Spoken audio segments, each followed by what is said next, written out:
Senhor Jesus. Amém. Jesus é o Senhor. Nossa terça-feira, nossa leitura bíblica é aqui em Hebreus.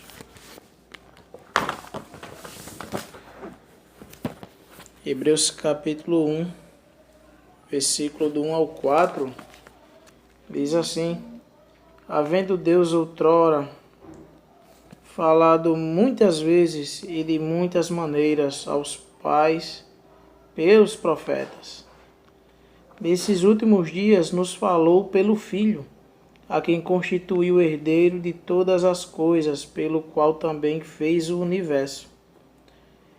Ele que é o resplendor da glória e a expressão exata do seu ser, sustentando todas as coisas pela palavra do seu poder, depois de ter feito a purificação dos pecados, assentou-se à direita da majestade nas alturas, tendo se tornado tão superior aos anjos quanto herdou mais excelente nome que eles.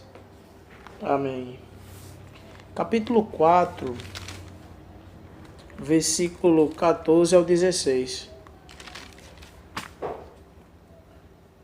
Diz assim: tendo, pois, a Jesus, o Filho de Deus, como grande sumo sacerdote que penetrou os céus, conservemos firmes a nossa confissão, porque não temos sumo sacerdote que não possa compadecer-se das nossas fraquezas. Antes, foi ele tentado em todas as coisas, a nossa semelhança, mas sem pecado.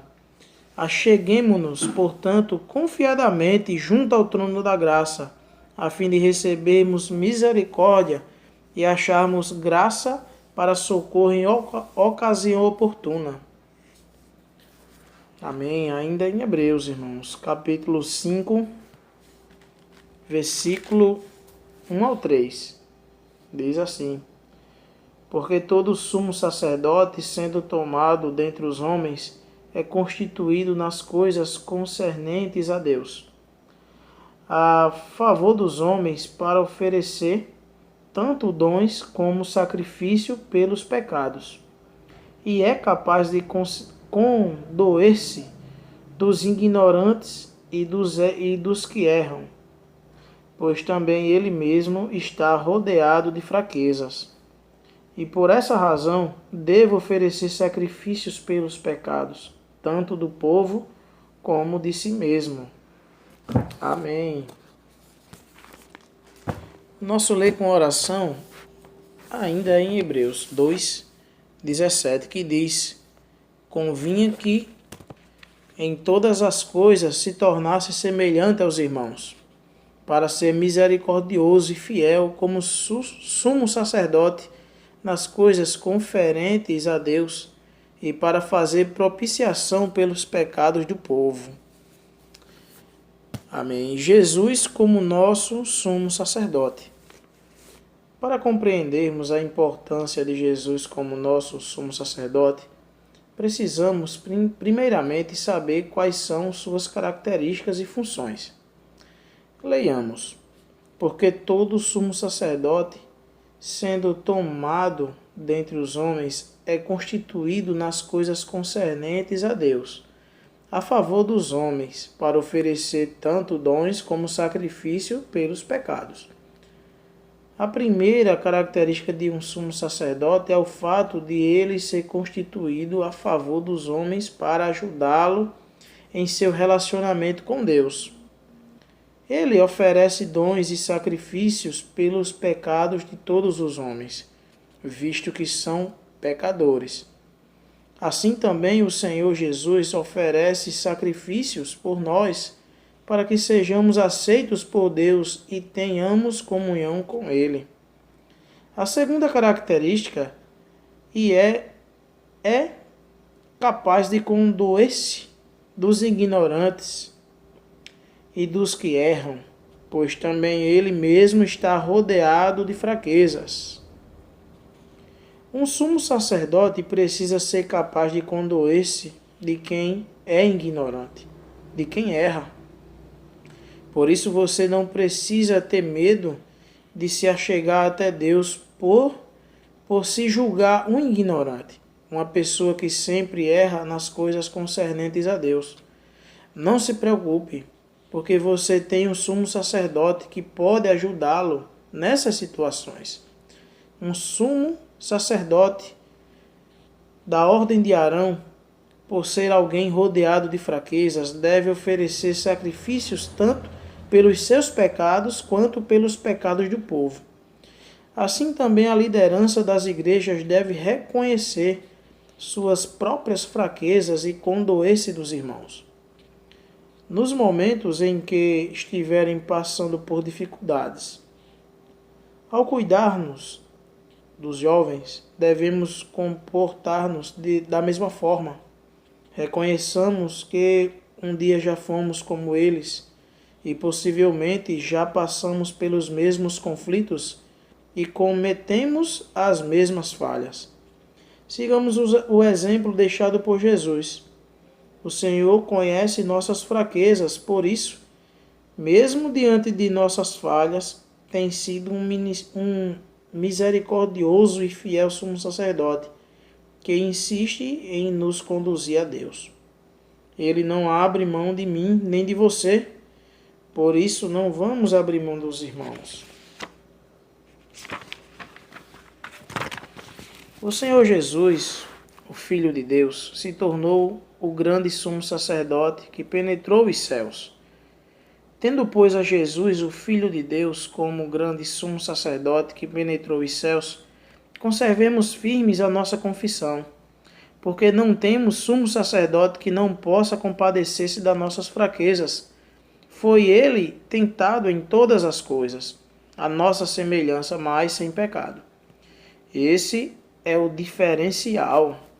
Ele também foi tentado e também experimentou a fraqueza humana, mas passou por tudo isso sem pecado.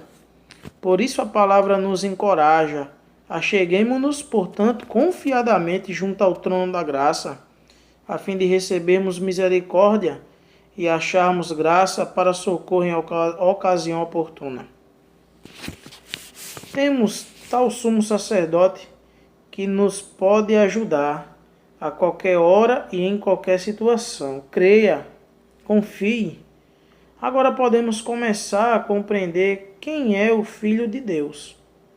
Percebemos que toda a obra de Deus foi feita pelo Filho. Ele criou o mundo e depois também a nova criação, por meio de sua obra redentora aqui na terra. Graças a ele, depois de ascender aos céus, assentou-se à direita de Deus, como o nosso grande sumo sacerdote que está intercedendo por nós para levar-nos à perfeição, para conduzir-nos à glória de Deus. Agora compreendemos porque o Pai concede tanta honra ao Filho nos versículos iniciais do livro de Hebreus. Havendo Deus outrora falado muitas vezes e de muitas maneiras aos pais pelos profetas, destes últimos dias nos falou pelo Filho, a quem constituiu herdeiro de todas as coisas, pelo qual também fez o universo. Ele, que é o resplendor da glória e a expressão exata do seu ser, sustentando todas as coisas pela palavra do seu poder. Depois de ter feito a purificação dos pecados, assentou-se à direita da majestade nas alturas, tendo-se tornado tão superior aos anjos, quanto herdou muito excelente nome do que eles. Por isso, por mais que tenha havido tantos profetas de Deus no Antigo Testamento, e ele tenha usado tantas maneiras de se comunicar com o seu povo, agora seu falar é pelo Filho. Deus Pai constituiu o herdeiro de todas as coisas. Deus Pai honra absolutamente ao Filho. E você? Vamos crer e confiar em Jesus. Amém. Senhor Jesus, pergunta, irmãos, diz assim: o que significa dizer que Jesus é o nosso sumo sacerdote?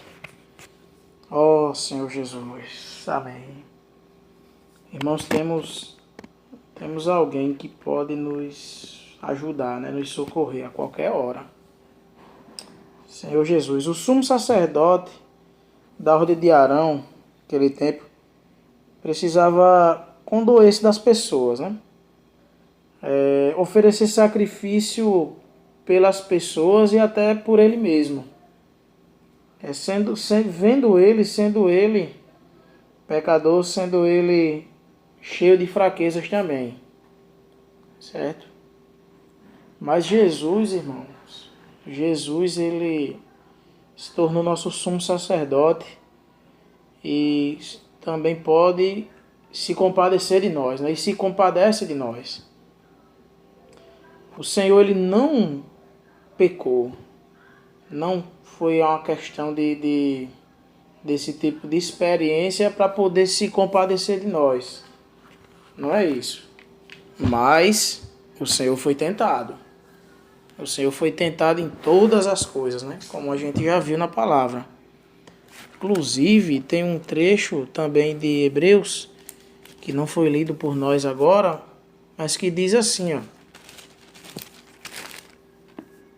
Embora sendo filho, aprendeu a obediência pelas coisas que sofreu. E tendo sido aperfeiçoado, tornou-se o autor da salvação eterna para todos os que lhe obedecem. Irmãos, pensem nisso. O Senhor aprendeu a obediência pelas coisas que sofreu. Meu Deus do céu, né? E tendo sido aperfeiçoado. Né? Meu Deus, Senhor Jesus. Então, irmão, o Senhor pode e o Senhor se compadece de fato, né? Se compadece, irmão. Tem um versículo também aqui, que esse a gente leu, que fala sobre a gente se achegar confiadamente, né? Ao trono da graça. Oh, Senhor Jesus. Isso é motivo de alegria, irmão, né? A gente ter alegria na nossa salvação. É se alegrar novamente, né? Quando a gente lembra, quando a gente vê o Senhor na condição que Ele nos deu, né? Oh, Senhor Jesus. Agora reflita, né? Vamos refletir. O Senhor aprendeu a obediência e o Senhor foi aperfeiçoado. E você? E eu, né? O que precisa acontecer? Muitas vezes a gente reclama por cada coisa, né? A gente esquece, a gente devia escrever esse versículo e colocar na porta do guarda-roupa, para a gente entendesse, a gente ia murmurar bem menos, né? Mas que o Senhor possa avançar em nós. Amém, irmãos. Jesus é o Senhor.